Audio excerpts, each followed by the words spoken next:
ये Pakistan penal code का chapter number 17 है और ये उन ऑफेंसेस की बात करता है जो प्रॉपर्टी के अगेंस्ट कमिट किए जाते हैं। सो इस चैप्टर में मिनी सब थीम्स हैं जैसे tips, extortion, robbery, dacoity, mischief, ठीक है, ये सारे हमने कवर किए हैं। और अभी जो हमारा जिस थीम के ऊपर फोकस है वो है क्रिमिनल ट्रेसपास। उसमें हमने जो सेक्शन नंबर 441 है जो बेस ऑफेंस है क्रिमिनल ट्रेसपास को डिफाइन करता है उसको कवर किया है, और साथ साथ उसकी जो पनिशमेंट है, पनिशमेंट फॉर क्रिमिनल ट्रेसपास जो सेक्शन नंबर 447 है उसको कवर किया है। और आज का जो लेक्चर है उसमें हमारा जो फोकस है वो सेक्शन नंबर 442 से लेकर जो 446 तक जो सेक्शंस हैं, यानी ये वाले जो सेक्शंस हैं इनका जो फोकस है इसको अगर आप देखें तो इसका फोकस है house trespass and house breaking के ऊपर। सो ये सेक्शंस हैं, ये उनको डिफाइन करते हैं, और फिर उसके बाद जो सेक्शन नंबर 48 है ये हाउस ट्रेसपास की पनिशमेंट बताता है, इसको भी हम कवर करेंगे। और उसके साथ साथ जो दूसरा सेक्शन है 453 ये punishment for lurking house trespass की बात करता है, तो इसको भी हम कवर करेंगे। सो इसका मतलब ये है कि आज का जो हमारा लेक्चर है उसमें हम सेक्शन नंबर 442 से लेकर 446 तक की जो 4 लेक्चर हैं उनको कवर करेंगे। उसके बाद हम सेक्शन नंबर 448 को देखेंगे और 53 को देखेंगे। सो जो प्रीवियस लेक्चर था उसमें हमने क्रिमिनल रिस्पांस को का जो फाउंडेशन है उसको समझा, ठीक है। हमने ये देखा कि हर अनऑथराइज्ड एंट्री कैन नहीं होती। क्रिमिनल लॉ सिर्फ उस एंट्री को पनिश करती हैं जो क्रिमिनल इंटेंशन के साथ यानी जिसमें मेंजरिया शामिल हो, ठीक है। और हमने उसमें ये भी देखा कि इस चैप्टर का जो असल फोकस है वो ओनरशिप नहीं है, बल्कि वो क्या है, वो है पोजीशन। सो अब एक नया जो क्वेश्चन है वो ये है कि क्या हर एक प्रॉपर्टी को लॉ एक जैसी प्रोटेक्शन देता है? ऑब्वियसली नहीं, क्योंकि यहाँ पे लिखा हुआ है ना एंटर्स इनटू और अपॉन प्रॉपर्टी। तो प्रॉपर्टी में तो कोई इनक्लोज्ड प्रॉपर्टी भी हो सकती है, कोई ओपन प्रॉपर्टी भी हो सकती है। इनक्लोज्ड प्रॉपर्टी से मुराद ये है कि जैसे घर हैं, ऑफिस हैं, शॉप्स हैं, जिसके अंदर जाना होता है। और जो ओपन प्रॉपर्टी होती है उसमें ये जैसे प्लॉट है, गार्डन है, ज़मीन है, ये ओपन प्रॉपर्टी हैं। तो चूंकि यहाँ पे कोई स्पेसिफाइड प्रॉपर्टी नहीं लिखा तो प्रॉपर्टी है, तो इसमें दोनों एनक्लोज और ओपन प्रॉपर्टी जो है आ सकते हैं। अब क्वेश्चन किस चीज़ का है? प्रॉपर्टी की पोजीशन का है। सो हर एक प्रॉपर्टी को लॉ जो है वो एक जैसी प्रोटेक्शन प्रोवाइड नहीं करता। सो इस वजह से यानी कुछ प्रॉपर्टीज़ ऐसी होती हैं जिनको एक्स्ट्रा प्रोटेक्शंस की ज़रूरत होती है। सो ऑब्वियसली अगर वो एक्स्ट्रा अहमियत के हामिल है तो लॉ उनको क्या करेगा, सीरियस ऑफेंस बना लेगा। उनकी जो पनिशमेंट होगी वो भी क्या होगी, वो भी सीरियस होगी। क्योंकि जो नॉर्मल क्रिमिनल ट्रेसपास है उसकी जो पनिशमेंट हमने देखी थी सेक्शन नंबर 447 में, वो कितनी है, वो है 3 मंथ्स, यानी एक्सटेंड हो सकती है 3 मंथ्स तक। और ये इसका फ़ाइन है और या दोनों जो है। तो ये सिंपल क्रिमिनल ट्रेसपास की पनिशमेंट है। सो अब हम ये देखेंगे कि कोई शख्स अगर किसी के घर में घुसता है तो क्या वो सिर्फ प्रॉपर्टी का मसला रहता है? वो सिर्फ प्रॉपर्टी का मसला नहीं रहता। यहाँ पे इंसान की प्राइवेसी, फैमिली लाइफ, डिग्निटी और सिक्योरिटी जो है वो भी दाव पे लग सकते हैं। देखिए अगर कोई किसी खाली प्लाट या ज़मीन में घुस जाए तो वो तो सिर्फ उस प्रॉपर्टी राइट्स यानी वहाँ पे इफ़ेक्ट होते हैं, लेकिन घर का मामला जो है वो ऐसा नहीं है। हालांकि जो हाउस है वो भी एक प्रॉपर्टी ही है, इनक्लोज्ड प्रॉपर्टी है। सो इसलिए लेजिस्लेचर ने जो घर है यानी जो हाउस है उसको ऑर्डिनरी प्रॉपर्टी से ज़्यादा क्रिमिनल प्रोटेक्शन दी है।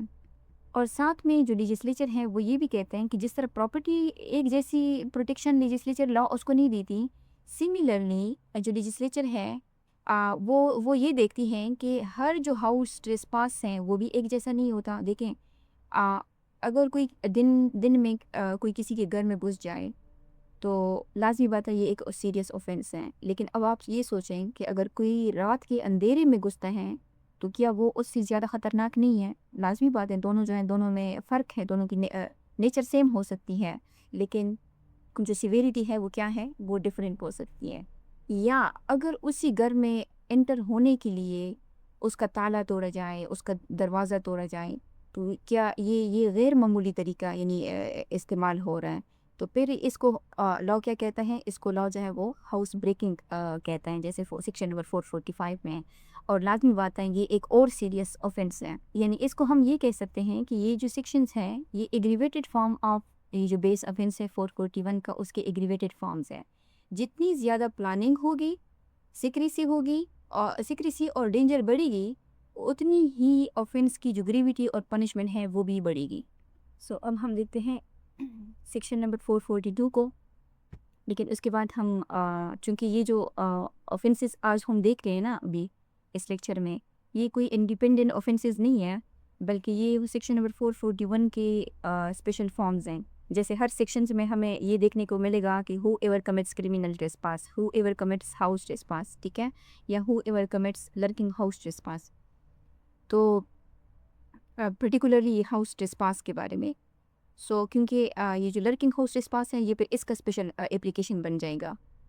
हाउस ट्रेसपास को समझने के लिए चूँकि यहाँ लिखे हुए हैं कि whoever commits criminal trespass, ये जो क्रिमिनल ट्रेसपास का कंसेप्ट है इसको एक बार रिवाइज कर देते हैं, क्योंकि जब तक हम क्रिमिनल ट्रेसपास को नहीं समझेंगे हाउस ट्रेसपास को नहीं समझ सकते।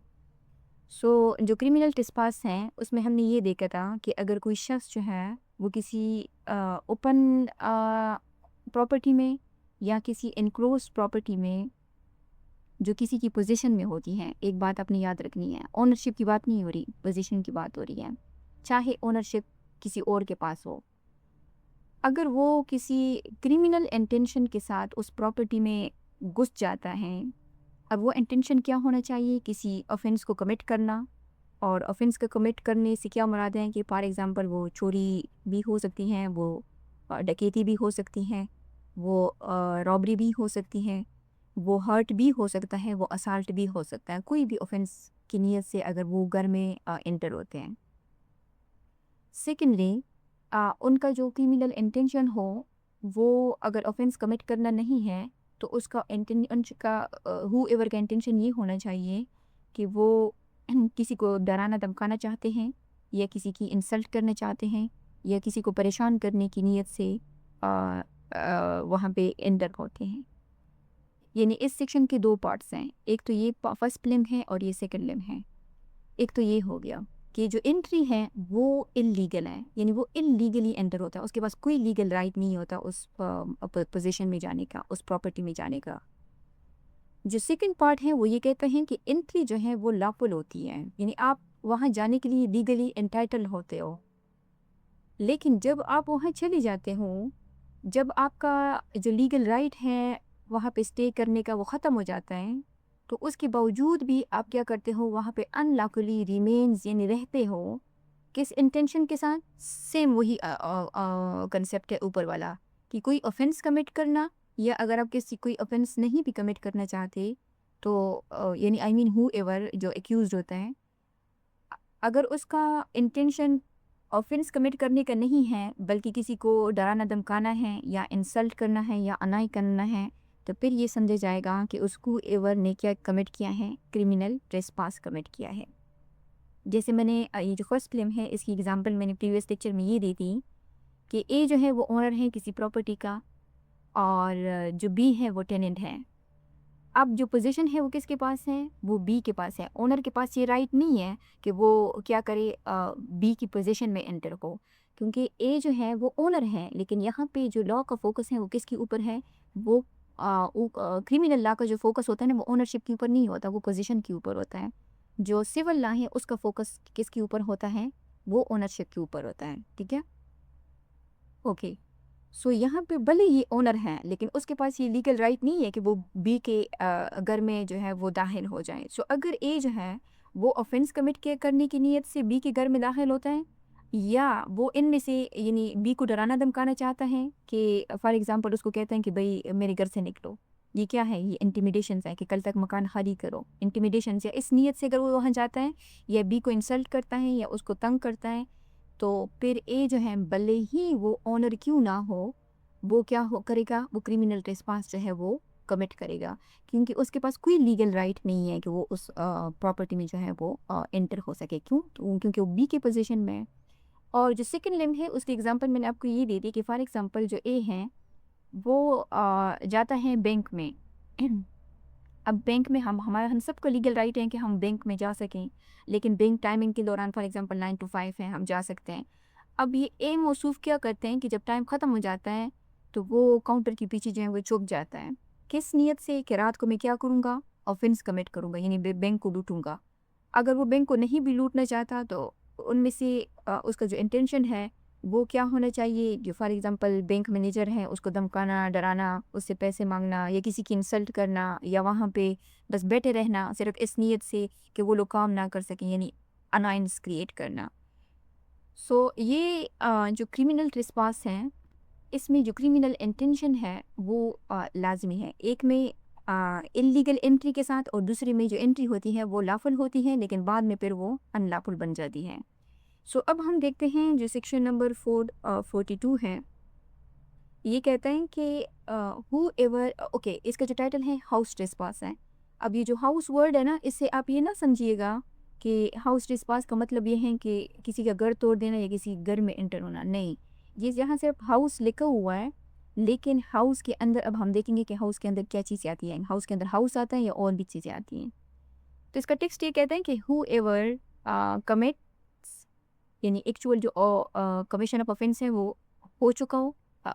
कौन सा ऑफेंस, क्रिमिनल ट्रेसपास का, यानी सेक्शन नंबर जो 441 है उसका प्रूफ होना ज़रूरी है। फिर उसके बाद जो है प्रोसिक्यूशन कुछ और जो स्पेशल सर्कमस्टांसेस हैं वो प्रूफ करती हैं। सबसे पहले तो ये प्रूफ करना होता है कि कोई शख्स जो है वो क्रिमिनल इंटेंशन के साथ किसी प्रॉपर्टी में जो है वो घुस गया है, इनमें से किसी भी मकसद के तहत, ठीक है। यानी दोनों पार्ट में से किसी एक को प्रूफ करना होगा। उसके बाद फिर जो नई कहानी स्टार्ट होती है, पर प्रोसिक्यूशन को अगर हाउस ट्रेसपास है तो उसको ये प्रूव करना होगा कि whoever commits criminal trespass by entering into और रिमेनिंग इन एनी बिल्डिंग। अब देखें यहाँ पे टू पार्ट्स की हमने बात की। यहाँ पे ये जो रिमेनिंग इनटू है ना, ये फर्स्ट पार्ट की बात कर रहे हैं, और जो remaining entering into first part की बात कर रहा है, रिमेनिंग इन एनी बिल्डिंग ये सेकंड पार्ट की बात करें। अब इस टर्म की बात, इस वर्ड के ऊपर भी आप फोकस करें। यहाँ लिखा हुआ है बिल्डिंग, यहाँ लिखा हुआ है हाउस। तो इसका मतलब है कि हाउस में कोई भी बिल्डिंग शामिल हो सकती है। देखिए वो कोई भी बिल्डिंग शामिल हो सकती है, इस वजह से यहाँ लिखा है एनी बिल्डिंग। अब एनी बिल्डिंग के बाद कॉमा है, यानी वो जो बिल्डिंग है, ओके, इसमें कोई भी बिल्डिंग शामिल हो सकती है, कोई टेंट भी शामिल हो सकता है, या जो कोई वेसल है वो भी शामिल हो सकती हैं।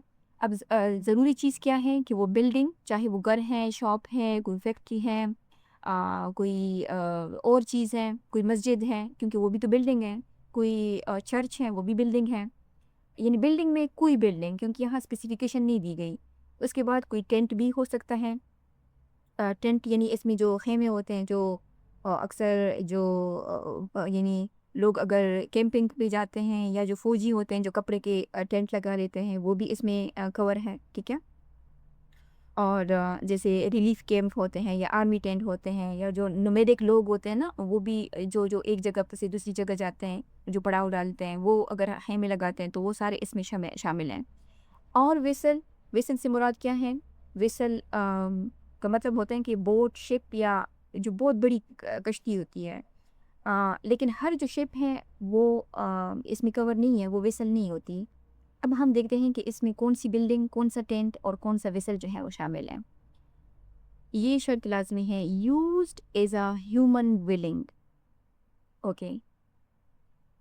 अब ये जो बिल्डिंग है, टेंट है, विसल है, ये क्या हो, ह्यूमन ड्वेलिंग के लिए अगर वो यूज़ किए जा रहे हैं। ह्यूमन ड्वेलिंग से मुराद ये है कि वो इंसानों की रिहाइश के लिए, यानी उसमें लोग जो है रिहाइश पजीर हों, ठीक है। जहाँ लोग जो है वो रहते हों, चाहे वो टेम्पररी हों या वो परमानेंट हों। सेकंड, ये जो बिल्डिंग, टेंट और विसल है, और any building used as a place of worship, या कोई ऐसी बिल्डिंग जो वर्शिप के लिए यूज़ होती हैं, जैसे इसमें कोई मस्जिद भी शामिल हो सकती हैं, चर्च, टेम्पल, गुरुद्वारा। यहाँ पे जो एम्फेसिस है वो रिलीजन के ऊपर नहीं है, बल्कि सेंटिटी ऑफ वर्शिप के ऊपर है, ठीक है। तो वो जो कोई भी बिल्डिंग हो जो वर्शिप की, मकसद उसका क्या होना चाहिए कि वो प्लेस ऑफ इबादत के लिए जो है वो यूज़ हो रही हो, ठीक है। और is a place for the custody of property, या वो जो बिल्डिंग है या टेंट है या विसल है, वो किस चीज़ के लिए यूज़ की जा रही हो, is a place for the custody of property, जहाँ पे प्रॉपर्टी को कस्टडी में रखा जाता है, यानी जो जिसमें माल को ना महफूज रखा जाता है। इसकी मिसाल किसी गोदाम की भी हो सकती है, कोई वेयर हाउस है, कोई स्टोर रूम है, या कोई बैंक का लॉकर रूम है, तो ये सब जो है इसमें शामिल हो सकते हैं। इससे टू कमिट हाउस ट्रेसपास। तो ये क्या समझा जाएगा कि उसने क्या कमिट किया है, हूएवर ने हाउस ट्रेसपास कमिट किया है। अब ये जो एक्सप्लेनेशन है ये कहती हैं कि the introduction of any part of the criminal ट्रेसपासर्स body, यानी जो ये जो हूएवर है उसकी बात हो रही है, is entering sufficient to constitute house trespass. कहते हैं कि उसके बॉडी का कोई एक पार्ट भी अगर इनमें से किसी बिल्डिंग में, विसल में, टेंट में अगर वो हो जाता है ना, इंटर हो जाता है, तो ये हाउस ट्रेसपास कमिट करने, कंस्टिट्यूट करने के लिए काफ़ी है। ज़रूरी नहीं है कि वो पूरा अपना जिस्म अंदर लेके जाए। अगर वो क्या करते हैं कि वो घर की जो रोशन एक विंडो है फॉर एग्जांपल, उससे हाथ बढ़ा के जो है तो टेबल पे पड़ी कीज़ उठा रहा है, ठीक है, तो यानी वहाँ से अगर वो कीज़ उठा रहा है तो वो क्या है, वो क्रिमिनल इंटेंशन है ना, वो ऑफेंस कमिट कर रहा है, टेफ्ट है ना। और क्योंकि यहाँ पे लिखा हुआ है ना कि अगर उसका इंटेंशन जो है वो क्या हो, कमिट एन ऑफेंस हो, तो ये जो कीज़ वो उठा रहा है वो क्या है, वो कमीशन ऑफ ऑफेंस है। तो उसका सिर्फ हाथ की जो एंट्री है वो भी हाउस ट्रेसपासिंग में आती है। या अगर कोई किसी घर का दरवाज़ा खुला है, कोई एक शख्स जो है वो एंटर हो रहा है, उसने सिर्फ अपना पाँव एंटर किया है, अब उसकी पूरी बॉडी का एंटर होना ज़रूरी नहीं है, बस उसने पाँव एंटर किया है गेट की तरफ, यानी गेट को धक्का देने लगा है, तो बस उसका जो ऑफेंस है वो इस्टेब्लिश हो गया। या फॉर एग्जांपल अगर कोई शख्स है वो किसी मकान की रोशनदान से सर जो है वो अंदर ले जाता है, तो बस उसका जो सिर्फ सर का अंदर लेके जाना है, ये भी सफिशिएंट है कि उसके ऊपर जो हाउस ट्रेसपास है वो कॉन्स्टिट्यूट हो जाए। सो इनकी अगर हम एग्जांपल्स देखें, फॉर एग्जांपल अगर हम टेंट की एग्जांपल देखें, तो एक आपने देखा होगा कि जब कभी फ्लड्स आते हैं तो फ्लड रिलीफ कैंप लगते हैं, ठीक है, तो जो कैंप होते हैं वहाँ टेंट ही लगाए जाते हैं। तो अगर कोई फ्लड रिलीफ कैंप में जो रहने वाले लोग हैं, क्योंकि यहाँ हमने कहा है ना कि वो ह्यूमन ड्वेलिंग होनी चाहिए, वहाँ लोगों का रिहाइश होना ज़रूरी है, तो अगर वो उस कैंप में रहने वाले लोगों के टेंट में अगर वो क्रिमिनल इंटेंशन के साथ घुसता है तो ये हाउस ट्रेसपास होगा।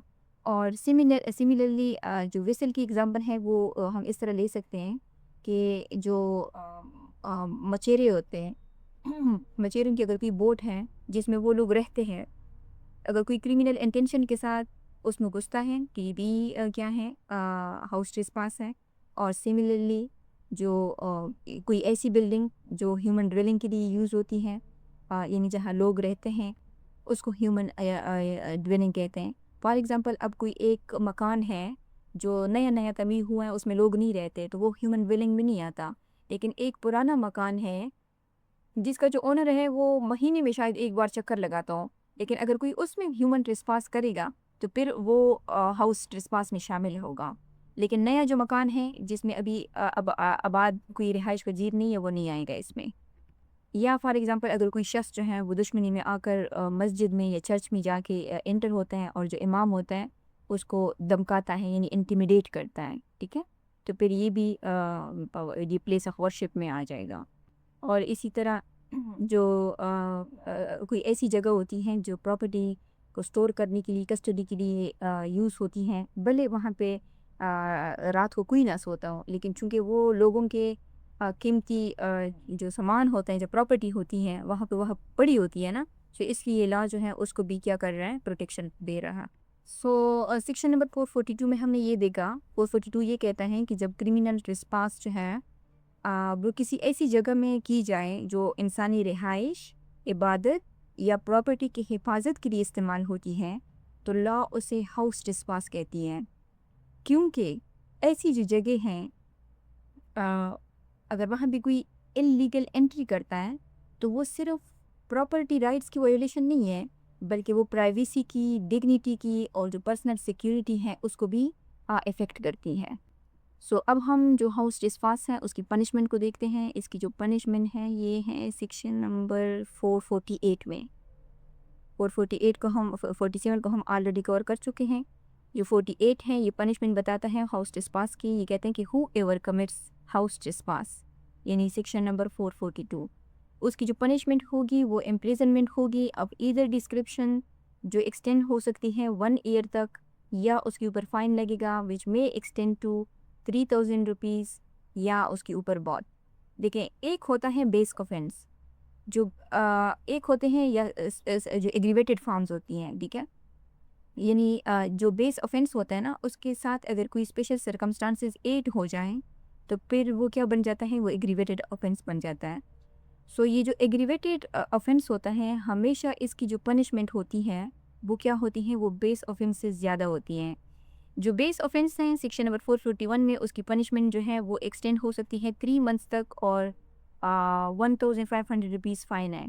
ये जो एग्रीवेटेड फॉर्म है हाउस ट्रेसपास का, क्योंकि ट्रेसपास एक तो ट्रेसपास हुई, उसके साथ साथ कहाँ पे हुई, किसी स्पेशल सर्कमस्टांसिस में, स्पेशल सिचुएशंस उसमें ऐड की गई हैं, जैसे बिल्डिंग्स वगैरह या गोदाम वगैरह या वर्शिप के प्लेसेस वगैरह जहाँ लोग रहते हैं। तो ये एक स्पेशल सिचुएशंस हैं।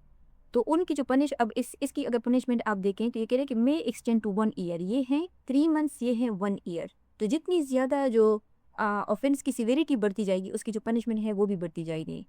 अब यहाँ पे ये जो इम्प्रिजनमेंट है, ये पाकिस्तान पीनल कोड के सेक्शन नंबर 53 में दिया गया है, क्योंकि ये सेक्शन नंबर 53 है, ये हमें एक लिस्ट ऑफ पनिशमेंट देता है, जो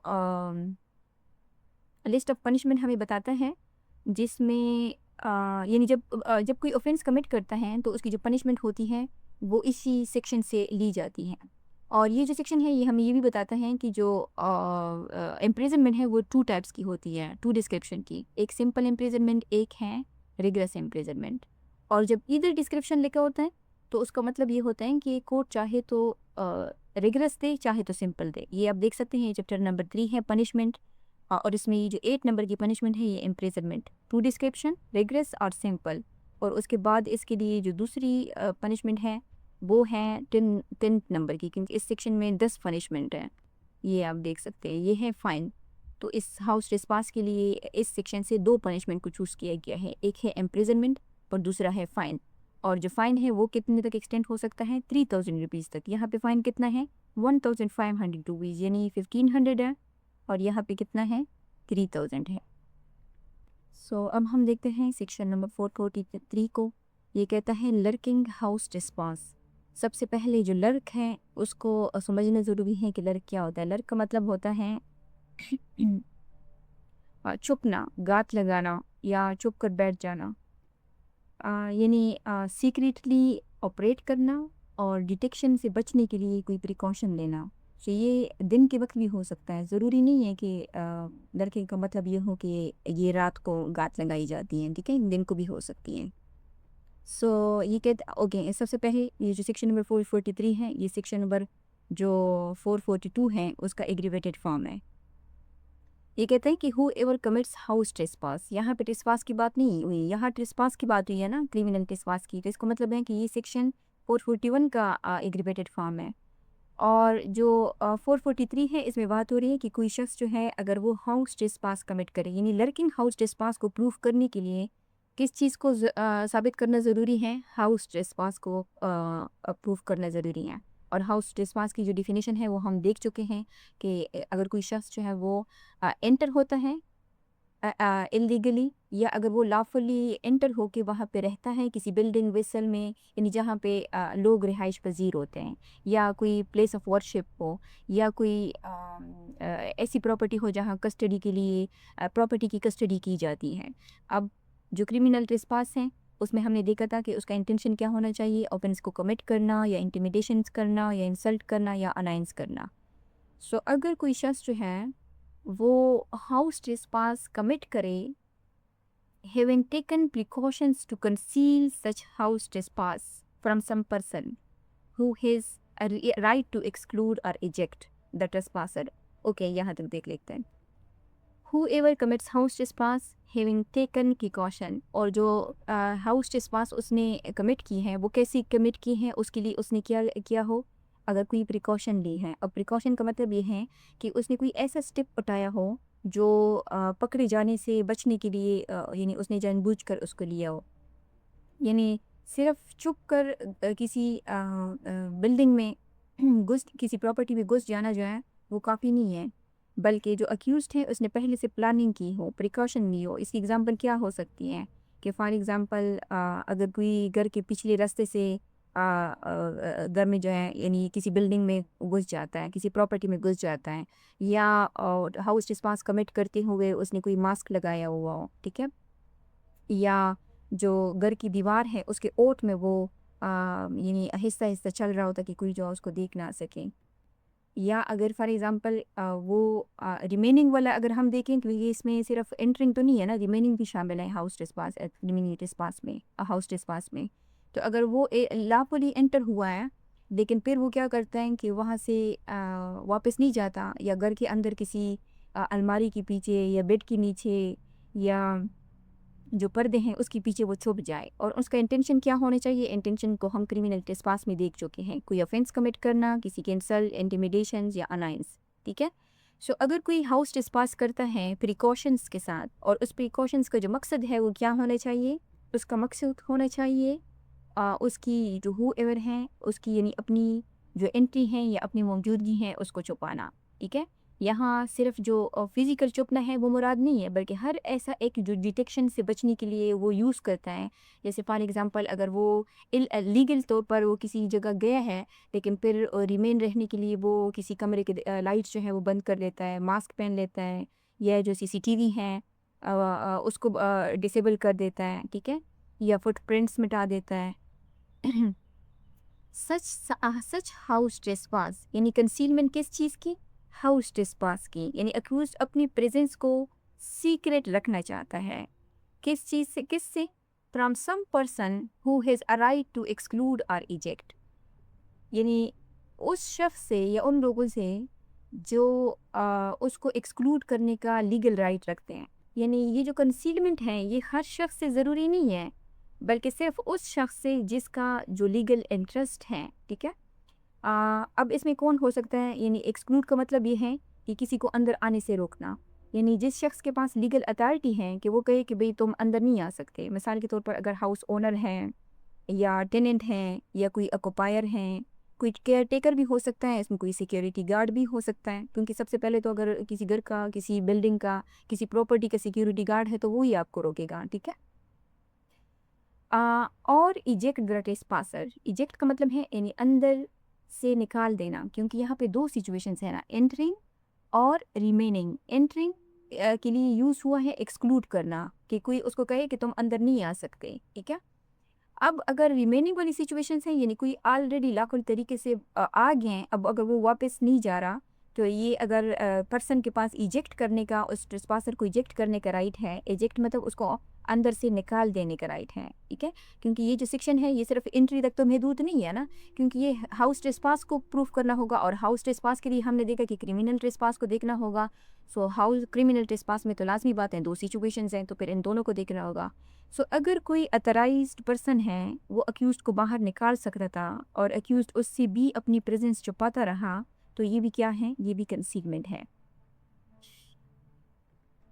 आगे ये कह रहे हैं कि फ्रॉम द बिल्डिंग, टेंग और विसन, ये इस वजह से मेंशन है क्योंकि ये जो टर्म्स हैं, ये जो 443 हैं, ये इसका एग्रीवेटेड फॉर्म है और ये इसके मेन एलिमेंट्स हैं, बिल्डिंग, टेंट्स और विसन। सो इस वजह से ये यहाँ पर भी मेंशन है कि वो कोई बिल्डिंग हो सकती है, टेंट हो सकता है, कोई विसन हो सकता है, which is the subject of the trespass, यानी कोई भी चीज़ जो ट्रेसपास का सब्जेक्ट है। बट अगेन यहाँ पे ये जो बिल्डिंग, टेंट, विसन है, ये क्या होनी चाहिए, ये हारी नहीं होनी चाहिए, ये ह्यूमन ड्वेलिंग के लिए यूज़ होने चाहिए, ये प्रॉपर्टी स्टोरेज के लिए यूज़ होने चाहिए, या प्लेस ऑफ वर्शिप होना चाहिए, क्योंकि इसको आप अलग अलग किसी भी सूरत में आप इसको अलग तरीके से नहीं समझ सकते। जब आप इसको देखेंगे तो आपको सारे जो इंग्रेडिएंट्स हैं इस सेक्शन के 442 के, उसके कंटेक्स्ट में आपको समझना होगा, तो फिर ये समझा जाएगा कि उस शख्स ने लर्किंग हाउस ट्रेसपास कमिट किया है। यानी हाउस ट्रेसपास में जब कंसीलमेंट शामिल हो जाती है ना, तो फिर वो लर्किंग हाउस ट्रेसपास बन जाता है। अगर हम इन दोनों सेक्शंस की समझने की कोशिश करें एक एग्जांपल के ज़रिए से, क्योंकि जो लर्किंग हाउस ट्रेसपास है वो एक्चुअल में हाउस ट्रेसपास ही है, बस उसमें सिर्फ एक स्पेशल सिचुएशन ऐड हो जाती है, और वो क्या है, देखें, एक चीज़ को हमेशा याद रखें कि जब आप किसी ऑफेंस की डिफिनीशंस को आपको याद रखना हो ना, तो हर डिफिनीशंस के का एक फ़ार्मूला होता है। जैसे अगर हम 443 को देखें तो इसका जो फ़ार्मूला है वो क्या है, वो है हाउस ट्रेसपास प्लस कंसीलमेंट। तो ये इसका फ़ार्मूला है। ओके, अब हम अगर मिसाल के तौर पे इन दोनों सेक्शन को अगर हम एक एग्ज़ाम्पल से समझें, तो अज़्यूम करते हैं कि एक शख्स है ए, वो दिन के उजाले में किसी एक बी के घर में एंटर होता है। यानी उसका मेन गेट खोलता है और जाके जो है उसके सहन में बैठ जाता है और उसका जो इंटेंशन है वो क्या है, ताकि बी को तंग करे, यानी अनायंस है, क्योंकि क्रिमिनल ट्रेसपास में हमने वर्ड देखा था ना अनायंस का, ये अनाय करना, ये अनाय करना, ठीक है। तो वो जाके बैठ जाते हैं सहन में मालिक को तंग करने की नीयत से। यहाँ क्या कमिट हुई है, यहाँ कमिट हुई है हाउस ट्रेसपास, सेक्शन 442। वजह इसकी क्या है, क्योंकि यहाँ उसने छुपने की कोशिश नहीं की बल्कि सरेआम बैठा हुआ है। अब यही शख्स है ए, ये क्या करता है कि वो आ, अंदर जाता है, यानी क्रॉल करके जाता है अंदर, और जैसे ही जो सिक्योरिटी गार्ड होता है वो मुड़ता है, वो जो झाड़ियाँ होती है उसके पीछे छुप जाता है। अब यहाँ पे उसने क्या किया है, यहाँ पे उसने कंसीलमेंट की कोशिश की है। तो अब ये सेम सिचुएशन जो है ये क्या बन गई, ये लर्किंग हाउस रिस्पांस बन गया, क्योंकि इसमें हाउस रिस्पांस है प्लस उसने कंसीलमेंट किया, तो बस ये नया ऑफेंस बन गया। अब हो सकता है आपके जहन में ये क्वेश्चन हो कि जब ऑलरेडी हाउस रिस्पांस एक ऑफेंस है तो फिर लेजिस्लेचर को लर्किंग हाउस रिस्पांस की ज़रूरत क्यों पड़ी। देखें, अ, जो लेजिस्लेचर है उनके नज़दीक जो प्लानिंग है और जो सीक्रेसी है ऑफेंस की सीरियसनेस को वो मज़ीद बढ़ा देती हैं। सो जो शख्स खुलेआम किसी घर में या किसी बिल्डिंग में या किसी प्रॉपर्टी में घुसता है, और जो शख्स प्लानिंग करता है और कंसीलमेंट करता है या डिटेक्शन से बचता है, तो दोनों की क्रिमिनलिटी एक जैसी तो नहीं हो सकती ना। सो इस वजह से जो लेजिस्लेचर है उसने कंसीलमेंट को एग्रीवेटेड फैक्टर बना दिया है, किसका, हाउस ट्रेसपास का। सो अब अगर हम देखें 440 लर्किंग हाउस ट्रेसपास की पनिशमेंट को, तो ओके वेट, बल्कि ऐसा करते हैं कि हम ऐसा करते हैं कि ये जो lurking house trespass by night है इसको भी देख लेते हैं, उसके बाद इसकी पनिशमेंट को देखते हैं, क्योंकि इसमें सिर्फ इसी चीज़ का फ़र्क है बाय नाइट का। क्योंकि देखें, अगर एक शख्स दिन के उजाले में जुर्म करता है, हाउस ट्रेसपास करता है, और एक शख्स रात के अंधेरे का फ़ायदा उठाकर जो है जब सब लोग सोए होते हैं, ठीक है, उस वक्त कोई हाउस ट्रेसपास करता है, तो फिर लाज़मी बात है इन दोनों कंडीशंस में जो है क्या होती है, यानी फ़र्क है ना। सो इसका मतलब ये है कि जो सेक्शन नंबर 444 है ये सेक्शन नंबर 443 का एग्रीवेटेड फॉर्म है, क्योंकि ये कहते हैं कि lurking house trespass by night, whoever commits lurking house trespass, यहाँ लिखा हुआ है लर्किंग हाउस ट्रेसपास, ना क्रिमिनल ट्रेसपास लिखा हुआ है ना हाउस ट्रेसपास लिखा हुआ है।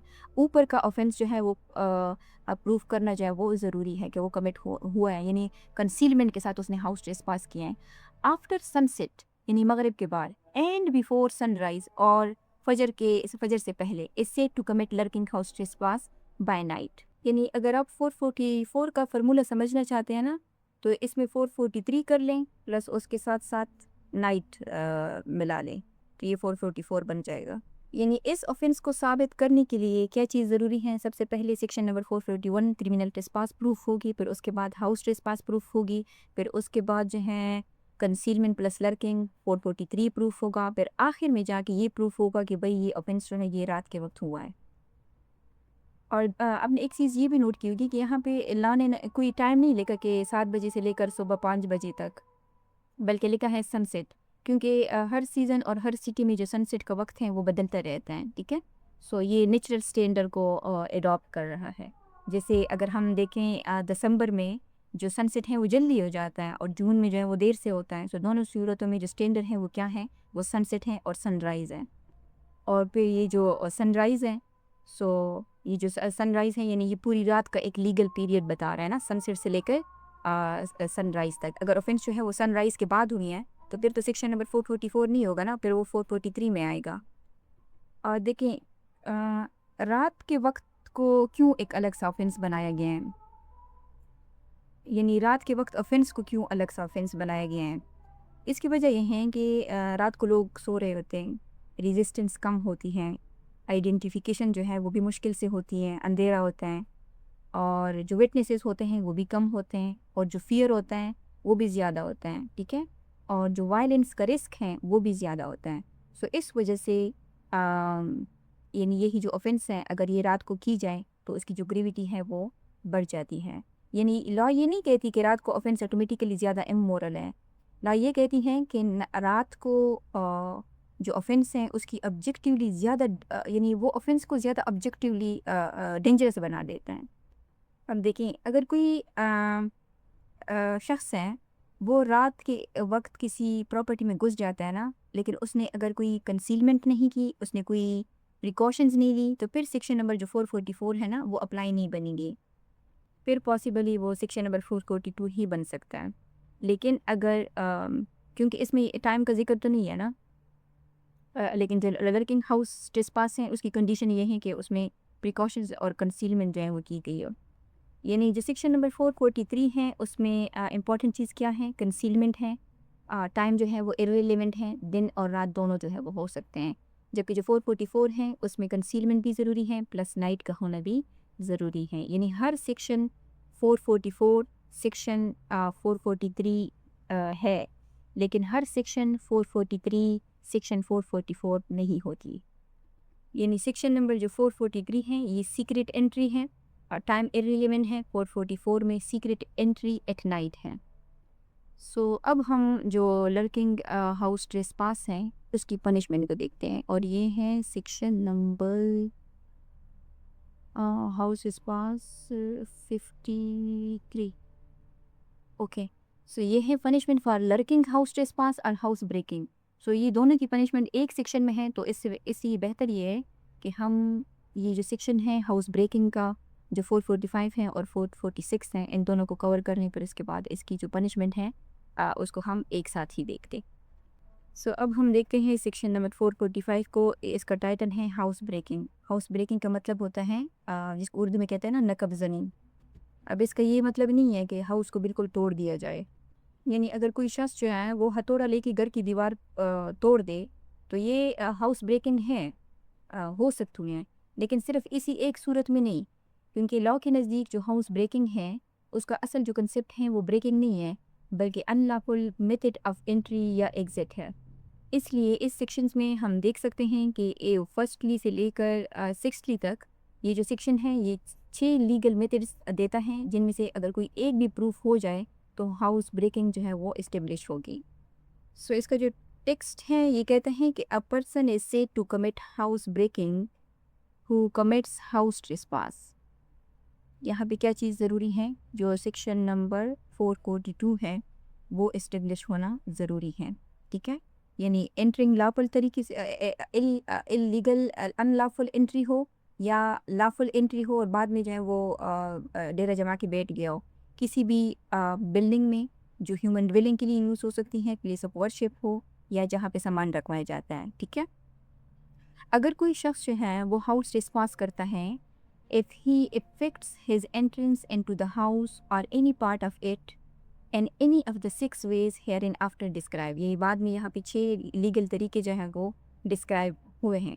यानी इस सेक्शन का जो फार्मूला है वो क्या है, सेक्शन नंबर 442 यानी हाउस ट्रेसपास प्लस यहाँ पे ये जो 6 वेज हैं इनमें से अगर कोई एक भी प्रूफ हो जाए तो फिर ये क्या बन जाएगा, ये हाउस ब्रेकिंग बन जाएगा। यानी सेक्शन नंबर जो 445 है। ओके, सो अब देखते हैं इसको। ओके, सो यहाँ पे लिखा हुआ है ना इफ़। सो ये जो इफ़ है ये कंडीशनल है।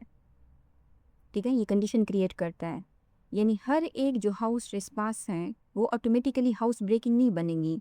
जो हाउस ब्रेकिंग है वो तब बनेगी अगर, यानी ये जो इफ़ है ये अगर एक्यूज लॉ के दिए हुए ये जो 6 स्पेशल मेथड्स हैं उसमें से किसी एक मेथड को अगर वो यूज़ करता है।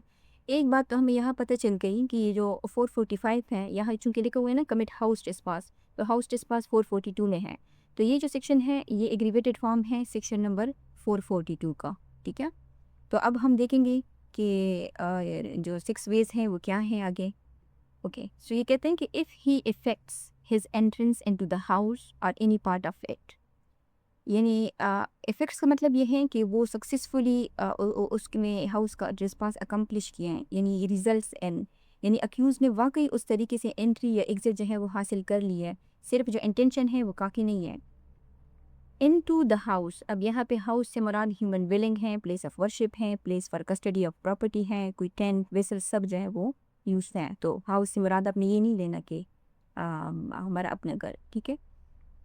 Okay, or any part of it in any of the 6 ways, यानी पूरी बिल्डिंग में या उसके किसी एक पार्ट में अगर वो एंटर होता है जो नीचे डिस्क्राइब है उन तरीकों में से किसी एक तरीके को अगर वो फॉलो करे, और if being in the house, यानी ये वो दूसरी वाली रिमेनिंग वाली कंडीशंस बता रही हैं, ये वाली कि अगर वो लापन तरीके से एंटर हुआ है लेकिन अब रिमेनिंग है, यानी बीइंग इन द हाउस वो ऑलरेडी एंटर हो चुका है, या यानी हाउस में या उसके किसी पार्ट में, for the purpose of committing an offence, यानी किसी ऑफेंस की कमीशन के लिए, or having committed an offence therein. Okay, यहाँ पे ये जो बीइंग इन है ना, ये रिमेनिंग वाला वो नहीं है, क्योंकि यहाँ पे कह रहे हैं कि बीइंग इन द हाउस और any part of it for the purpose of committing an offence or having committed an offence therein, या जो है वो उस ऑफेंस की कमीशन की नीयत से वहाँ पे गया है, यानी उसने अभी ऑफेंस जो है वो कमिट नहीं किया, कमिटिंग है, ठीक है, या having committed an offence therein, या उसने कोई ऑफेंस जो है वहाँ पे कमिट कर लिया है। He quits the house or any part of it in any of such 6 ways, that is to say कि वो क्या होगा, हाउस ब्रेकिंग होगा। यानी यहाँ पे दो चीज़ें बताई जा रही हैं, एक है एंट्रेंस और दूसरा है जो एग्जिट हैं, यानी ये इसमें से कुछ तरीके जो है वो एंट्रेंस के हैं, कुछ एग्जिट के हैं। यानी अगर आप ये समझते हैं ना कि जो हाउस ब्रेकिंग है वो सिर्फ एंट्री से होती हैं, तो ये ठीक नहीं है। लॉ ये कहते हैं कि अगर अक्यूज जो है वो उसी गैर कानूनी तरीके से अगर वो बाहर निकलता है तो तब भी हाउस ब्रेकिंग जो है वो हो सकती है। यानी इसमें एंट्री और एग्जिट दोनों जो है वो एंट्रेंस और एग्जिट दोनों कवर हैं। सो जो फर्स्ट मेथड है वो ये है, फर्स्टली इफ़ ही एंटर्स और quits through a passage made by himself और by any abettor of the house trespass in order to the committing of the house trespass. So ये कहते हैं कि जो एक्यूज्ड है वो घर में घुसने के लिए या एग्ज़िट के लिए कोई ऐसा रास्ता खुद बनाता है जो पहले से वहाँ पे मौजूद ना हो। यानी इस फर्स्ट वाली जो कंडीशन है, मेथड है, इसमें बात नए बनाए गए पैसेज की ही हो रही है, through a passage made by himself, और ये दूसरी चीज़ है बाय एन अबेटर, चाहे वो अक्यूज़ ने क्या किया हो, खुद जो है अपना रास्ता बनाया हो। मिसाल के तौर पर वो दीवार में सुराख कर देता है, या जो खिड़की की जो ग्रिल है उसको काट कर रास्ता बना देता है, यानी वो उस रास्ते से नहीं घुसा जो नॉर्मली यूज़ होता है, उसने अपना रास्ता क्या किया है, खुद जो है वो क्रिएट किया है। यानी अगर फॉर एग्जांपल ए रात को घर की पिछली दीवार में सुराख करता है, ये इलस्ट्रेशन यहाँ पर मेंशन भी है, इलस्ट्रेशन नंबर ए में, A commits house trespass by making a hole through the wall of Z house. A क्या करता है, जी के घर की घर से मुराद यानी एक सिर्फ घर नहीं है ना, वो आप देख चुके हैं कि हाउस में क्या आता है। तो कहते हैं कि बाय ओके, यहाँ पे पर्टिकुलरली हाउस की बात हो रही है, जीज हाउस है तो इसका मतलब है कि ये उसकी घर की बात हो रही है, ठीक है। A commits house trespass by making a hole through the wall of Z house, Z के घर के जो दीवार है उसमें वो क्या कर लेता है, एक होल कर लेता है, सुराख कर लेता है, and putting his hand through the aperture, और उस सुराख में से वो क्या करता है कि अपना यानी अपना जो हाथ है वो अंदर घुसा लेता है। तो दिस इज़ हाउस ब्रेकिंग। अब यहाँ पे आप कहेंगे कि सिर्फ हाथ का घुसाना हाउस ब्रेकिंग क्यों है, क्योंकि हमने जो हाउस ब्रेकिंग है वो जो हाउस ट्रेसपास है उसका क्या है, एग्रीवेटेड फॉर्म है, और हाउस ट्रेसपास की जो एक्सप्लेनेशन है वो ये कहते हैं कि the introduction of any part of the criminal ट्रेसपासर्स body is entering sufficient to constitute house trespass, कि अगर ट्रेसपासर की बॉडी का कोई एक पार्ट भी एंटर हो जाए तो ये ऑफेंस कंस्टिट्यूट करने के लिए काफ़ी है। सो इलस्ट्रेशन नंबर 1 में भी सिर्फ यही कहा गया है कि अगर वो सिर्फ खाट अंदर डालता है तो फिर ये हाउस ब्रेकिंग जो है वो हो सकता है। ये तो एक्सप्लेनेशन नंबर 442 में भी मेंशन है, लेकिन यहाँ पे उसने जो होल क्रिएट किया है ना, ये पहले से बनाया गया होल नहीं था, ये वो तरीका है, वो पैसेज है जो उसने खुद बनाया है। अब ये खुद भी हो सकता है कि एक्यूज्ड खुद बनाए, या ये भी हो सकता है कि कोई अबेटर बनाए। यानी फॉर एग्जांपल ए जो है वो क्या करता है, दीवार में सुराख कर लेता है, और या मतलब वो खिड़की का जो ग्रिल है उसको तोड़ देता है, या हम ऐसे भी कह सकते हैं कि फॉर एग्जांपल अगर ए है वो दीवार में सुराख कर देता है, और जो बी है वो उस सुराख में से घुस कर जाए वो यानी उस सुराख से घर में घुस कर जाए वो ऑफेंस करता है। तो यहाँ पे बी ने तो वो नहीं किया, वो कंडीशन पूरी नहीं की ये वाली जो मेड बाय हिमसेल्फ है, लेकिन उसके अबेटर ने की है, ठीक है। तो यहाँ पे ए बी और बी बी दोनों जो है वो रिलेवेंट क्रिमिनल लाइबिलिटी फेस कर सकते हैं, सही है। और अब the house trespass in order to the committing of the house trespass, okay. So यहाँ पे एक बात जो समझनी ज़रूरी है, यहाँ चूंकि अबेटर का कंसेप्ट आ गया है, तो अबेटर का जो कंसेप्ट है ये यानी सेक्शन नंबर 107 से लेकर ये पर्टिकुलरली सेक्शन नंबर 109 है, वो हमें 107 हमें बताते हैं कि अबेटर कौन होता है, और फिर 109 है वो अबेटमेंट की बात करते हैं, ठीक है। सो इस कंसेप्ट के साथ जो रिलेवेंट है वो है सेक्शन नंबर 109। इसको हम किक कर लेते हैं। इसके साथ रिलेवेंट है सेक्शन 109। सो वैसे तो ये कंसेप्ट हमें हाउस ब्रेकिंग की पनिशमेंट में देखना चाहिए, बट जस्ट यहाँ पे अबेटर का कंसेप्ट आ गया है, तो हम इसको एक रीड दे देते हैं, सही है समझने के लिए। तो ये punishment for lurking house trespass और हाउस ब्रेकिंग में whoever commits lurking house trespass और house breaking should be punish with imprisonment of either description, जो एक्सटेंड हो सकती है 2 ईयर तक, and should also be liable to fine. जो चीज़ मैं समझाना चाहती हूँ वो ये है कि देखें इसमें लिखा हुआ है, इसमें अबेटर कहीं पे भी नहीं लिखा हुआ, हालांकि ये पनिशमेंट है लर्किंग हाउस ट्रेसपास की और हाउस ब्रेकिंग की। लेकिन अगर हम हाउस ब्रेकिंग को देखते हैं तो वहाँ पे सिर्फ अक्यूज्ड की बात नहीं हो रही, वहाँ पे अबेटर की भी बात हो रही है, तो लाजमी बात है जो अबेटर है उसकी भी तो पनिशमेंट होगी ना। तो अब ये जो बात मैं आपको समझाना चाह रही हूँ, ये section number 109 Pakistan penal code से रिलेवेंट है। ये जो सेक्शन नंबर 109 ये चैप्टर है ना, ये अबेटमेंट का चैप्टर है। ओह माय गॉड, ओके, ये चैप्टर नंबर 5 है अबेटमेंट का, ठीक है। सो ये जो सेक्शन नंबर 109 है, ये कहता है कि punishment of abetment if the act abetted is committed in consequence and where no express provision is made for its punishment. आपने यहाँ पे जो इसका 453 देखा, उसमें अबिटमेंट के लिए कोई ख़ास पनिशमेंट जो है वो नहीं है। सो ये जो सेक्शन नंबर 109 है, ये कहते हैं कि whoever abets any offence shall if the act abetted is committed in consequence of the abetment, यानी वहाँ पे हमने कहा ना कि फॉर एग्जांपल ए जो है वो अबिटर है और बी जो है वो घुसकर वो कर लेता है, ऑफेंस कमिट कर लेता है, तो हाउस ट्रेसपास कर लेता है, and no express provision is made by this code for the punishment of such abetment. अब देखें, हाउस ब्रेकिंग और हाउस लर्किंग के लिए अबिटमेंट की कोई पनिशमेंट थी, हालांकि अबिटमेंट का जिक्र वहाँ पे है कि अगर कोई अबिटमेंट की कोई अबिटर भी कोई रास्ता बनाएगा, चैनल बनाएगा, पैसेज बनाएगा, तो वो क्या होगा, वो हाउस ब्रेकिंग ही होगा। लेकिन पनिशमेंट सेक्शन में अबिटमेंट के लिए कोई पनिशमेंट नहीं थी। तो कहते हैं कि अगर कोई अबिटमेंट करे लेकिन उसकी कोई एक्सप्रेस प्रोविजंस ना हो, यानी पनिशमेंट की कोई प्रोविज़न ना हो इस कोड में, पाकिस्तान पीनल कोड में, तो फिर ऐसा जो अबेटर होगा वो पनिश होगा with the imprisonment provided for this offence. तो वो क्या होगा, फॉर द ऑफेंस, तो उसको वही पनिशमेंट मिलेगी जो ऑफेंस की पनिशमेंट होगी, ठीक है। अब देखें, अब अगर हम देखें इसको, ओके, इसकी जो पनिशमेंट है वो क्या है, वो 2 ईयर्स तक एक्सटेंड हो सकती है। किसके लिए, हु एवर यानी अक्यूज्ड के लिए। अब चूंकि ये जो पहला चैनल है, पहला तरीका है, अगर कोई ये तरीका अपनाता है इस तरीके से जिसमें अबेटमेंट की गई है, तो अगर इस तरीके से हाउस ब्रेकिंग होगी तो फिर अबेटर को भी वही सज़ा मिलेगी जो हमने सेक्शन नंबर जो 453 में देखी, जिस जो अक्यूज्ड की पनिशमेंट है वही अबेटर की पनिशमेंट होगी। भले ये जो ए हैं वो दीवार में सुराख तो करे, अंदर ना जाए, हाउस ट्रेसपासिंग ना करे, लेकिन इसने चूंकि अबेटमेंट की है तो इसको भी सेम वही प्रिंसिपल ऑफेंस की पनिशमेंट जो है वो मिलेगी। ओके, सो ये जो पहला तरीका है इसमें दोनों यानी एंट्रेंस और एग्ज़िट दोनों शामिल हैं कि अगर तरीका ये हो, चाहे वो एंट्रेंस करे चाहे वो एग्ज़िट करे, इस तरीके से। यानी फॉर एग्जांपल अगर कोई शख्स है वो रिमेन है, यानी लीगल तरीके से अंदर आए हैं, अब वो घर में छुप जाता है, अब घर में छुप जाने के बाद वो कोई ऑफेंस कमिट कर लेता है और फिर जाने के लिए यानी एग्ज़िट के लिए वो कोई ये तरीका अपनाते हैं, तो फिर भी तो ये ऑफेंस हाउस ब्रेकिंग में होगा ना। अब जो सेकंड मेथड है वो है इफ़ ही एंटर्स और क्विट, यानी दोनों एग्जिट एंट्रेंस जो है वो कवर हो रही हैं।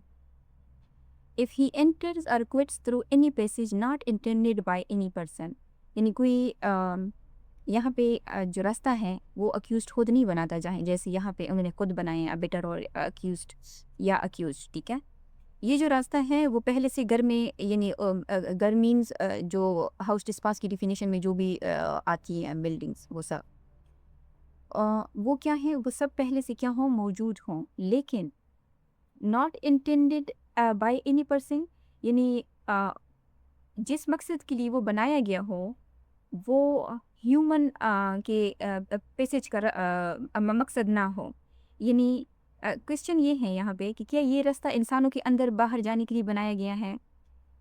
अगर वो रास्ता इंसानों के बाहर जाने आने के लिए आने जाने के लिए नहीं बनाया गया, तो यानी वो उस रास्ते की यहाँ पे बात हो रही है, ठीक है। अगर उस रास्ते को अक्यूज जो है वो उससे रास्ते से एंटर हो या वो एग्जिट हासिल करे, यानी ऐसे कौन से रास्ते होते हैं जो not intended by any person होते हैं घर में। अगर हम फॉर एग्जांपल देखें, जैसे कोई वेंटिलेटर है, सीवरेज की ओपनिंग है, या जो छोटे रोशनदान होते हैं, या जो एयर डक्ट है, या खिड़की है, अब इनसे कोई अंदर बाहर तो नहीं जाता ना, लेकिन ये है तो पैसेज ही, ठीक है। यानी इस वजह से यहाँ लिखा हुआ है कि एनी पैसेज, यहाँ लिखा है थ्रू आ पैसेज, यहाँ लिखा है एनी पैसेज। ओके, सो आगे कह रहे हैं कि or okay other than himself or an abettor of the offence, यानी वो खुद उस रास्ते तक पहुंची जो अक्यूज्ड है, या उसका जो अबेटर है, यानी उस रास्ते के अलावा, अदर देन हिमसेल्फ, कौन सा रास्ता, जो फर्स्ट मेथड में एक्यूज ने खुद बनाया है, और an abettor of the offence, या उसके अबेटर ने जो है वो बनाया हो, ठीक है। और यहाँ पे जो लिखा हुआ है ना कि भाई एनी पर्सन से मुराद जो है घर का ओनर भी हो सकता है, बिल्डर भी हो सकता है, कोई आर्किटेक्चर भी हो सकता है, ठीक है। तो ये कहते हैं कि other than himself or an abettor of the offence for human entering, यानी इसको हम इसके साथ देखेंगे, any passage not intended by any person for human interest, यानी जो पैसेज मौजूद हैं वो जिसने बनाया हुआ है वो ह्यूमन इंटरेस्ट के लिए नहीं बनाया हुआ, or through any passage to which he has obtained access by scaling or climbing over any wall or building. ये तो एक सिचुएशन हो गई यहाँ तक, ये वाली। अब यहाँ से दूसरी सिचुएशन जो है वो स्टार्ट हो रही है, और दूसरी सिचुएशंस ये हैं कि through any passage to which he has obtained access, यानी ऑलरेडी उसने जो एक्सेस है वो हासिल कर चुकी है, यानी उस रास्ते तक पहुंचना किस जरिए से, बाय स्केलिंग। स्केलिंग का मतलब होता है दीवार या किसी स्ट्रक्चर को बांध कर ऊपर चढ़ना, यानी सीधा दीवार फलांग की जाना, ठीक है।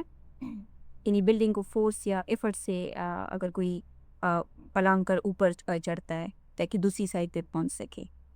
सो और दूसरे जो कंसेप्ट हैं वो है क्लाइंबिंग ओवर एनी वॉल, यानी क्लाइंबिंग का मतलब जो है किसी स्ट्रक्चर पर चढ़कर जो है उसे क्रॉस करना। अब ये ज़रूरी नहीं है कि वो दीवार बहुत ऊंची हो, वो कोई पाइप पकड़ कर भी पहुंच सकता है फर्स्ट फ्लोर तक, या दरख्त के ऊपर चढ़कर भी वो जा सकता है, या जंगले पर चढ़कर भी वो जा सकता है, ठीक है। सो अगर यहाँ पे सिर्फ क्लाइंबिंग लेके होती है तो फिर अक्यूज़ ये प्ली ले सकता था कि भाई मैं तो सीधे दीवार बांध के गया था, ठीक है। सो इस वजह से यहाँ पे स्केलिंग भी लिखी हुई है, यानी स्केलिंग का जो फोकस है वो बैरियर को क्रॉस करने के ऊपर है, जैसे बाउंड्री वॉल को पलान देना। और जो क्लाइंबिंग है उसका जो फोकस है वो किसी स्ट्रक्चर पर चढ़ना है, यानी एग्जांपल इसकी हम ले सकते हैं कि पाइप पकड़ कर अगर वो बालकोनी तक जाता है, ठीक है। और okay, over any wall or building, यानी इसमें सिर्फ वो शामिल नहीं है, सिर्फ बिल्डिंग नहीं, बल्कि जो बाउंड्री वॉल्स हैं वो भी शामिल हैं, और बिल्डिंग में छत भी हो सकती हैं, बालकोनी भी हो सकती हैं, टेरेस भी हो सकती हैं, ठीक है। ये सारी यानी वहाँ तक एंट्री और वहाँ से एग्जिट ये सब इसमें शामिल हैं। सो ये जो सेकंड मेथड है ये उन ऑफेंडर्स को टारगेट करता है जो नया रास्ता नहीं बनाते, जो सेक्शन नंबर जो फर्स्ट मेथड में जैसे बनाए हैं, ये नया रास्ते नहीं बनाते, लेकिन ऐसे गैर मामूली रास्ते इस्तेमाल करते हैं जो इंसानों की एंट्री के लिए डिज़ाइन नहीं किए गए होते हैं, या वो दीवार और बिल्डिंग पान कर जो है उन तक पहुंचते हैं, ठीक है। ओके, सो इससे जो इलस्ट्रेशन नंबर बी और सी हैं वो भी इसी कंसेप्ट से रिलेवेंट है, यानी सेकंड मेथड से, मेथड नंबर 2 से सेकंड। ओके, यहाँ पे ए जो था वो फर्स्ट वन से रिलेटेड था। ये कहते हैं कि A commits house trespass by creeping into a ship at a port hole between decks, this is a house breaking. जो सी है, ये कहते हैं कि A commits house trespass by entering Z house through a window, this is house breaking. So I hope इसको तो आप समझ चुके होंगे। ये जो पोर्ट होल बिटवीन डेक्स हैं, इसको मैंने सर्च किया कि क्या चीज़ है, आपको कौन सा होल होता है, कहाँ पर होता है। तो ये आप इसकी इमेज दे सकते हैं। ये है port hole between the tech, ठीक है। तो अगर कोई, चूँकि सेकंड मेथड में हमने ये कहा ना कि वो कोई ऐसा रास्ता अपनाता है जो नॉर्मल ह्यूमन की एंट्री एग्जिट के लिए जो है वो यूज़ नहीं किया जाता। सो अगर कोई उस उसी को यूज़ करके एंट्रेंस या एग्जिट जो है वो हासिल करेगा, तो फिर वो क्या होगा, वो ऑफेंस होगा, हाउस ब्रेकिंग होगा। सो अब हम देखते हैं थर्ड वन। ये कहते हैं कि इफ़ ही एंटर्स और quits through any passage which he और any abettor of the house pass has open. Okay, यहाँ पे अगेन बात हो रही है, यानी जो पैसेज हैं वो ऑलरेडी मौजूद हैं। जैसे यहाँ पे कह रहे हैं ना कि अ पैसेज मेड बाय हिमसेल्फ या अबेटेड। यहाँ पे जो पैसेज हैं वो ऑलरेडी मौजूद हैं। अगर वो उसको ओपन करता है, या उसका जो अबेटर है, abettor of the house pass has open in order to the committing of the house trespass, यानी उस दरवाजे को, सॉरी उस पैसेज को यूज़ करने का जो मकसद है वो क्या होना चाहिए, हाउस ट्रेसपास करना होना चाहिए। बाय एनी मीन्स, यानी इसमें मीन्स नहीं बताए गए कि किस मीन्स के ज़रिए से आप उसको ओपन कर रहे हो या ओपन कर रहे हो, चाहे वो एंट्रेंस के लिए हो या चाहे एग्जिट के लिए हो। By which that passage was not intended by the occupier of the house to be open, यानी वो जो मेथड आप यूज़ कर रहे हो, उस मेथड के लिए ऑक्यूपायर ने, यानी वो इंटेंड नहीं किया था कि उस मेथड के ज़रिए से वो जो पैसेज है वो ओपन किया जाएगा। अब यहाँ पे ऑक्यूपायर है, ओनर नहीं लिखा हुआ, तो ऑक्यूपायर ऑफ द हाउस का ये मतलब है कि जिसकी पोजीशन में वो हो। यानी फॉर एग्जांपल घर में एक दरवाज़ा है जिसको लॉक लगा हुआ है और घर वाले इसको यूज़ नहीं करते, यानी पुराना बंद दरवाज़ा होता है। सो अगर जो एक्यूज्ड है या अबेटर है उसको धक्का देकर खोले, ठीक है, या जो है वो उसके जो हैंग्स हैं, यानी जो कब्ज़े हैं उसको निकाल दें, क्योंकि ये वो तरीका है ना कि ऑक्यूपायर इस तरीके से तो वो पैसेज नहीं खोलता ना कि उसको धक्का दे, उसके कब्ज़े जो हैं वो निकाल ले। सो इस वजह से ये कह रहे हैं कि by which the passage was not intended by the occupier of the house to be opened. So यहाँ पे ला का जो फोकस है ना वो किसके ऊपर है, तरीकों के ऊपर नहीं है कि आप किस तरीके से कर रहे हो। सॉरी, वो टूल्स को नहीं देख रहा कि आप क्या टूल्स जो हैं यहाँ पे इस्तेमाल करें। जैसे फॉर एग्जांपल अगर स्क्रू ड्राइवर से आप उसको कर रहे हो, निकाल रहे हो, या कोई डुप्लीकेट की जो है आप यूज़ कर रहे हो, ठीक है। बल्कि ला जो है वो तरीके को देख रहे हैं कि तरीका वो होना चाहिए जिसके लिए जो कि ऑक्यूपायर ने इंटेंड ना किया हो उसको ओपन करने के लिए। सो ये जो थर्ड मेथड है, ये जो थर्ड मेथड है ना, इसमें अक्यूज नॉर्मल पैसेज जो है वो यूज़ करता है, लेकिन उसे गैर मामूली तरीके से खोलता है, ठीक है। जैसे ताला तोड़ना हो गया, दरवाजे के कब्जे उतारना हो गया, खिड़की को तोड़ से उखाड़ना हो गया, ठीक है। यानी जो सेकंड मेथड है उसमें रॉन्ग पैसेज यूज होता है, और जो थर्ड वन है उसमें wrong way of opening the correct passage होता है। सो अब हम देखते हैं जो फोर्थ वाला मेथड है। ये कहते हैं कि इफ़ ही एंटर्स और quits by opening any lock in order to the committing of the house trespass और in order to the quitting of the house after a house trespass, यानी entrance और exit दोनों की बात हो रही है। अगर वो क्या करता है, वो opening any lock in order to the committing of the house trespass, उसका इंटेंशन लॉक खोलने का क्या होना चाहिए कि वो हाउस ट्रेसपास जो है वो कमिट करेंगे। Or in order to the quitting of the house after the house trespass, या अगर उन्होंने हाउस ट्रेसपास कमिट कर लिया है, यहाँ पे लिखा है ना कमिटिंग, यानी अभी हाउस ट्रेसपास हुआ नहीं है। यहाँ पे अगर वो हाउस ट्रेसपास कर लेते हैं और उसके बाद अगर वो घर से जाना चाहते हैं, यानी उस बिल्डिंग से जाना चाहते हैं, ठीक है। लेकिन यहाँ पे पर्टिकुलर फोकस किसके ऊपर है, लॉक के ऊपर है। जो थर्ड मेथड था ये ऑलमोस्ट आपको सिमिलर लगते होंगे, लेकिन ये जो थर्ड वन है इसमें जो फोकस था वो घर के दरवाज़ों के ऊपर था, यानी पैसेज के ऊपर था जो ऑलरेडी एग्जिस्ट करते हैं, ठीक है। लेकिन यहाँ पे पर्टिकुलर फोकस किसके ऊपर है, लॉक के ऊपर है। वो दरवाजे का लॉक हो सकता है, गेट का यानी डिजिटल लॉक भी हो सकता है, कोई किसी किस्म का लॉक जो है वो भी हो सकता है। यानी इसकी एग्ज़ाम्पल हम ऐसे ले सकते हैं, बल्कि इसकी एग्ज़ाम्पल जो है इलस्ट्रेशंस ऑलरेडी यहाँ पे मौजूद हैं। अगर हम देखें इसको, ई और एफ को। A commits house trespass by entering Z house through the door. गया कैसे है? दरवाजे के जरिए से। Having lifted a latch by putting a wire through a hole in the door, this is a house breaking. Okay, having lifted a latch by putting a wire through a hole in the door. अब देखें, इस case में जो मुलजिम है वो दरवाज़ा तोड़ता नहीं है, वो क्या करता है कि उसके पास जो है ओके, यहाँ पे जो जी के घर का दरवाज़ा है ना, वो क्या है, वो बाहर से बंद नहीं है, बल्कि अंदर से उसको कुंडी लगी हुई है। यानी क्या लगा हुआ है, कहाँ गया, ओके, उसको ना एक लेच लगी हुई है, wait.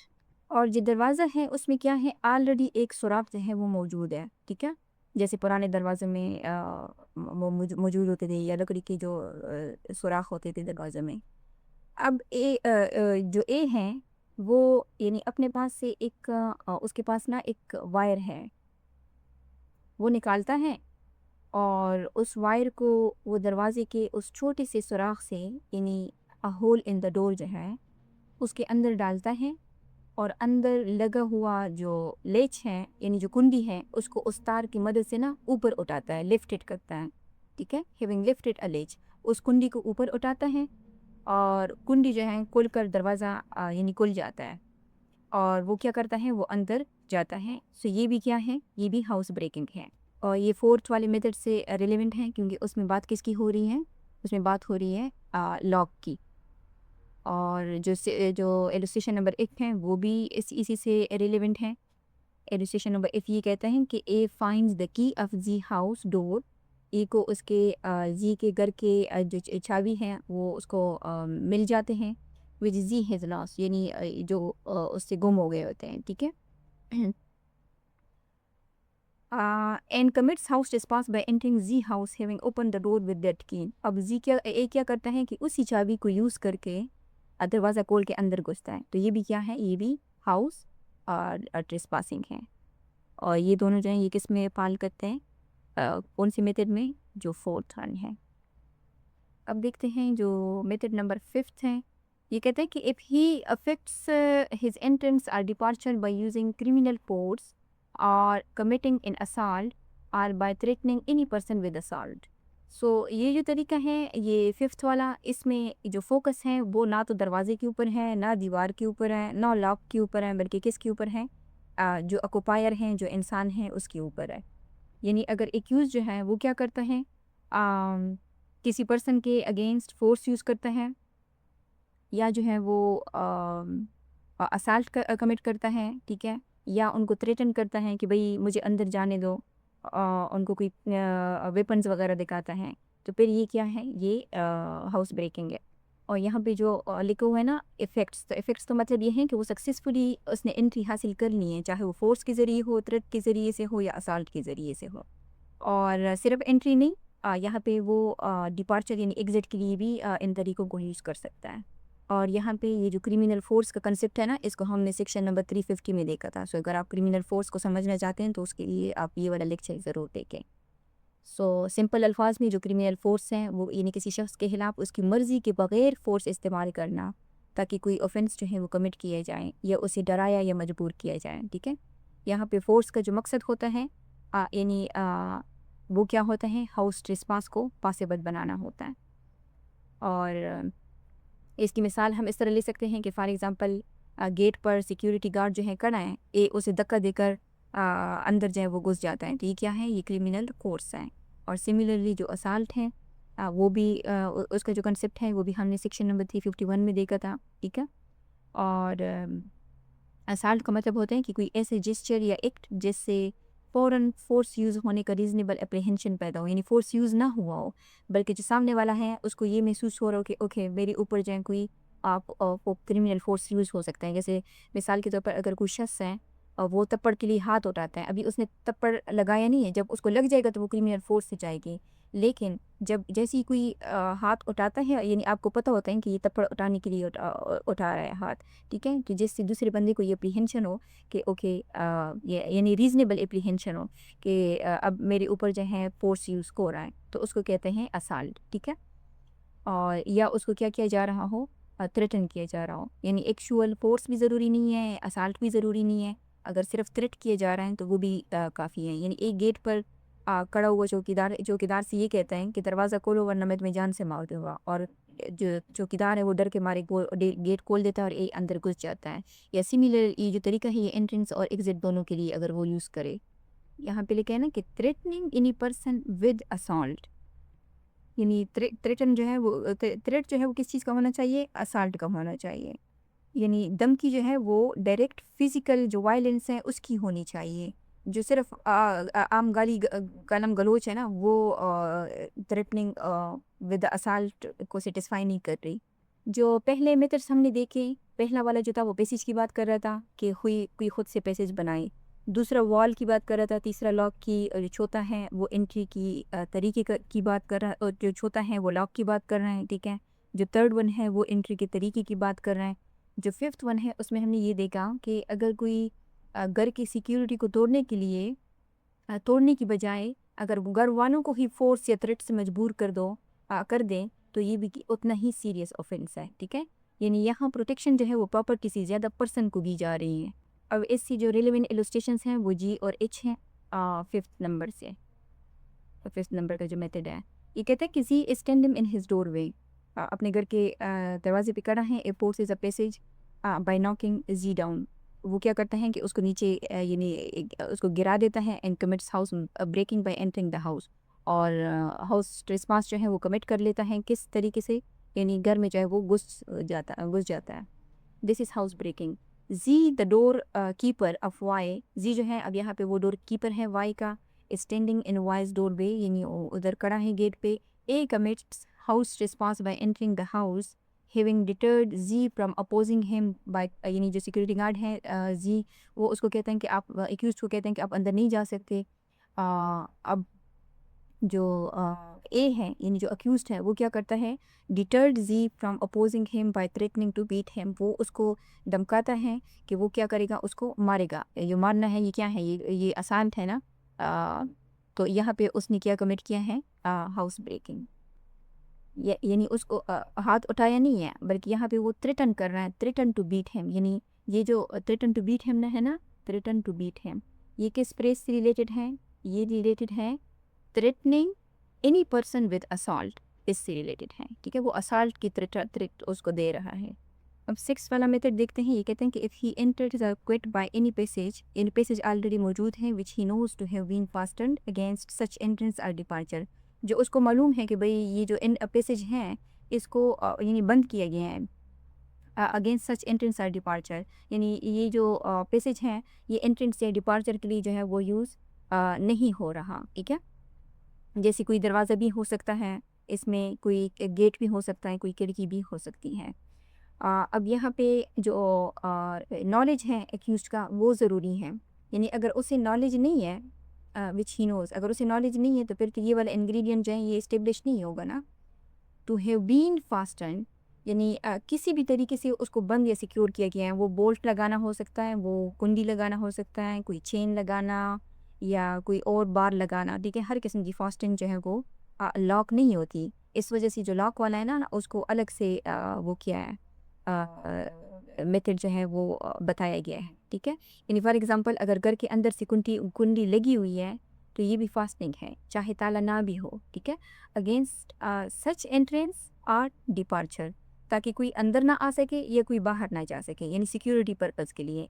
And to have been unfasten by himself और बाय एन अबेटर, यानी फास्टन का क्या मतलब है कि उस बंदिश को खोल देना, जैसे कुंडी हटा देना, चेन खोल देना या बोल्ट निकाल देना, चाहे वो को खुद करे, ठीक है, अनफास्टिंग, या उसका जो अबेटर है वो करे, ठीक है। अगर हेल्पर ने कुंडी खोली और अक्यूज्ड अंदर चला गया तो तब भी ये जो 6 नंबर वाला मेथड है ये क्या होगा, ये इस्टेब्लिश हो जाएगा। यानी यहाँ जो 4th नंबर वाला है ना, इसमें 4th मेथड में सिर्फ लॉक के ऊपर फोकस करती हैं, जबकि जो 6 वाला है ये हर उस सिक्योरिटी मैकेनिज्म को कवर करती हैं जो लॉक नहीं है, मिसाल के तौर पर कुंडी, बोल्ट, चेन या वुडन बार कोई भी चीज़ है, ठीक है। ताकि जो एक्यूज्ड है वो ये प्ली ना ले सके कि भाई मैंने तो ताला नहीं तोड़ा था, मैंने तो सिर्फ कुंडी को ली है। तो जो लॉ है वो उनके सारे रास्ते जो है वो बंद करता है। अब यहाँ पे ओके जो 6 नंबर है उसकी इलस्ट्रेशन जो है वो डी है 6। ये कहते हैं कि A commits house trespass by entering Z house through the door having open a door which was fasten. अब कहते हैं कि ई जो है उसने हाउस ट्रेसपास कमिट किया है जी के हाउस में घुसकर दरवाजे से, लेकिन दरवाज़ा जो था वो फास्टन था, ठीक है, उसने उसको अनफास्टन कर दिया है। तो ये 6 नंबर वाला जो मेथड है उसके ऊपर अप्लाई हो रहा है। अब इसके बाद है इसकी एक्सप्लेनेशन। एक्सप्लेनेशन कहती हैं कि एनी आउट हाउस और building occupied with the house and between which and such house there is an immediate internal communication is a part of house within the meaning of this section. So ये कह रहे हैं कि any out house से मुराद ये है कि auxiliary building जैसे सर्वेंट क्वार्टर है, स्टोर रूम है, गैराज है, कोई गेस्ट रूम है, कोई लॉन्ड्री रूम है, यानी ये मेन रेजिडेंट से अटैच या उसका फंक्शनल हिस्सा होती है। और building occupied with a house यानी सिर्फ आउट हाउस का कवर नहीं है, कोई भी बिल्डिंग जो मेन ड्वेलिंग हाउस के साथ मिलकर यूज़ हो रही है। मिसाल के तौर पर अगर एक बेंगलो है, बेंगलो के कंपाउंड में अलग सर्विंग क्वार्टर है जहाँ पे जो डोमेस्टिक स्टाफ है वो रहता है, ठीक है। सो ये अलग स्टोर रूम है या कोई अलग स्टोर रूम है जो घर के यूज़ के लिए है, ठीक है, with the house occupied with the house and between which and such dwelling house यानी उस आउट हाउस और जो मेन हाउस है उसके दरमियान कोई रिलेशनशिप होना ज़रूरी है। सिर्फ एक ही कंपाउंड में होना काफ़ी नहीं है। There is in immediate internal communications यानी इमीडिएट इंटरनल कम्युनिकेशंस होनी चाहिए, यानी दोनों बिल्डिंग के दरमियान अंदर से एक डायरेक्ट कनेक्शन हो। मिसाल के तौर पर एक इंटरनल दरवाज़ा हो, कोई कवर्ड पैसेज हो, कोई कॉरिडोर हो, यानी एक बिल्डिंग से दूसरी बिल्डिंग में जाने के लिए जाने या बाहर निकलने का एक बिल्डिंग में जाने के लिए बाहर ना निकलना पड़े, कोई इंटरनल कम्युनिकेशन हो उन दोनों में। तो कहते हैं कि वो भी कंसीडर होगा part of the house with in the meaning of this section. यानी अगर घर के साथ जुड़ा हुआ कोई सर्वेंट क्वार्टर है, गैराज है, स्टोर रूम है और उस स्टोर रूम से या सीधा रास्ता जो है वो मेन घर के अंदर जाता है, यानी इंटरनल कम्युनिकेशन हो, तो उस स्टोर रूम का ताला तोड़ना या ऊपर के जितने भी तरीके हैं अगर वो किए जाएं तो फिर ये भी हाउस ब्रेकिंग माने जाएंगे। ओके, सो अब हम देखते हैं सेक्शन नंबर 446 को। ये हाउस ब्रेकिंग बाय नाइट की है। ये 446 जो है ये 445 का एग्रीवेटेड फॉर्म है। Whoever commit house breaking, और जो हाउस ब्रेकिंग है ये 445 में जो है हमने देख लिया। तो ये कहते हैं कि अगर कोई शख्स जो है वो हाउस ब्रेकिंग कमिट करेगा after sunset and before sunrise, इसको आप समझ गए हैं, तो फिर ये समझा जाएगा ये हाउस ब्रेकिंग बाय नाइट है। सो अब इन दोनों की जो पनिशमेंट है वो एक ही सेक्शन में दी गई है, वो है सेक्शन 453। तो punishment for lurking house trespass और हाउस ब्रेकिंग। तो ये कहते हैं कि whoever commits lurking house trespass और हाउस ब्रेकिंग शिल B punish with imprisonment of either description, इसको आप समझ गए हैं, जो एक्सटेंड हो सकती हैं 2 ईयर्स तक। यहाँ पे एंड लिखा है यानी प्लस उसके साथ साथ उसके ऊपर फाइन भी लगेगा। सो दोनों जो हाउस ब्रेकिंग है और जो लर्किंग हाउस ट्रेसपास है, दोनों की जो पनिशमेंट है वो सेम है। सो ये आज का हमारा लेक्चर था जिसमें हमने मल्टीपल सेक्शंस को कवर किया, और ये जो सेक्शंस हैं ये एक यानी एक दूसरे की एग्रीवेटेड फॉर्म है। यानी हम ऐसा नहीं कह सकते कि ओके ये सारे सेक्शंस जो हैं, जैसे प्रीवियस जितनी भी लेक्चर्स हमने कवर किए हैं वो यूजुअली यही होते हैं कि वो बेस ऑफेंस के एग्रीवेटेड फॉर्म्स होते हैं। लेकिन ये बहुत इंटरेस्टिंग सी सिचुएशंस यहाँ पे हैं कि अगर हम हाउस ट्रेसपास को देखें तो ये 441 का एग्रीवेटेड फॉर्म है, और अगर हम 443 को देखें तो ये 442 का एग्रीवेटेड फॉर्म है। और सिमिलरली अगर हम उसको देखें 444 को देखें तो ये 443 का एग्रीवेटेड फॉर्म है। सो ओके, सो ये जो है ये सारे आपस में यानी इंटरेस्टिंग इन द सेंस हैं कि सारे एक दूसरे की एग्रीवेटेड फॉर्म्स हैं। सो आई होप कि आपको वीडियो पसंद आई होगी। अगर आपने कुछ नया सीखा है तो आप इसको लाइक करें और अपने दोस्तों के साथ शेयर भी करें, पर्टिकुलरली जो लॉ फील्ड से रिलेटेड हैं, और चैनल को सब्सक्राइब भी करें। और अगर इन वीडियोज़ के इम्प्रूवमेंट के हवाले से आपकी कोई सजेशंस हैं तो वो भी आप हमें दे सकते हैं। Thank you.